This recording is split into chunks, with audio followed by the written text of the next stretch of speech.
Bonjour Naïl, est-ce que tu peux nous dire ce qui t'a amené à faire un bilan d'orientation? Donc, je suis un élève de seconde, à Fénelon à La Rochelle.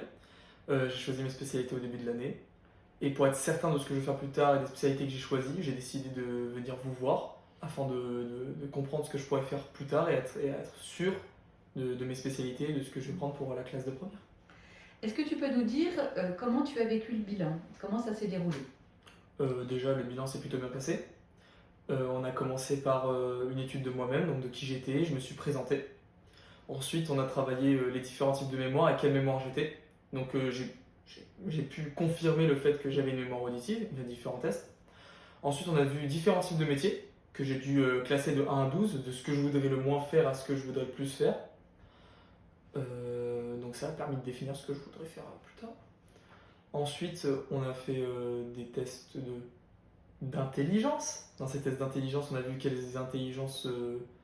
Il y en a 8 au total et on a vu lesquelles intelligences étaient les mieux pour ma personne. Lesquels tu avais en fait? Exactement, pour trouver un métier plus tard. Ensuite, on a vu ma personnalité, il y a des tests, il y a des questions, ma personnalité, ce qui permettrait de trouver ma personnalité dans le monde du travail, les défauts et les qualités que j'ai dans certains métiers qui seront du coup défavorables et dans des métiers où ce sera favorable. Et voilà. En quoi le test de personnalité t'a permis de choisir le style d'études que tu pouvais engager? Donc, le test de personnalité a pu définir le style d'études que je pourrais engager plus tard, dans n'importe quel domaine, donc fac, prépa, BUT, alternance, université et plein d'autres, etc. Très bien. Comment tu as vécu le bilan et qu'est-ce que tu en retires pour toi? Alors j'ai très bien vécu le bilan, je trouve que c'était très intéressant parce que ce que j'ai dit au début, c'est que ça permet d'être 100% sûr de ce que je veux prendre comme spécialité pour la classe de première, aussi être sûr de mon métier, du métier que je pourrais choisir plus tard, aussi de quelle filière j'utiliserai, donc ce qu'on vient de dire, donc tout ce qui est fac, université, ça a permis vraiment de consolider un tout et le fait que je sois sûr à 100% maintenant. Au niveau de ton intelligence, tu m'as dit que tu avais découvert et confirmé que tu avais une intelligence interpersonnelle. Est-ce que tu peux nous en dire plus? Alors, je sais que j'ai toujours été dans la communication. Via les tests que j'ai effectués et tout au long du test, vous l'avez remarqué. Et ce qui a fait qu'à la fin, le test aussi l'a remarqué, que j'étais beaucoup plus chaleureux envers les gens, que j'avais une capacité de communication qui était peut-être plus intéressante.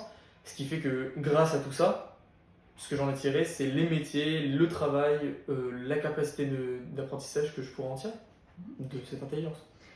Tu envisageais de faire une école de commerce. Est-ce que l'affinage des centres d'intérêt en révélant l'intérêt calcul te donne une coloration différente?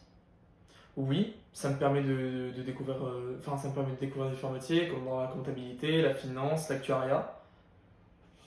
Quel conseil tu pourrais donner à quelqu'un qui ne sait pas vers quelle orientation se diriger? Alors, pour quelqu'un qui ne sait pas du tout où se diriger et qui est encore pas sûr, je vous conseille de vous ouvrir à d'autres personnes, de ne pas rester renfermé sur vous-même, d'en parler et d'aller consulter un professionnel afin être sûr de vos idées. Merci Naïl.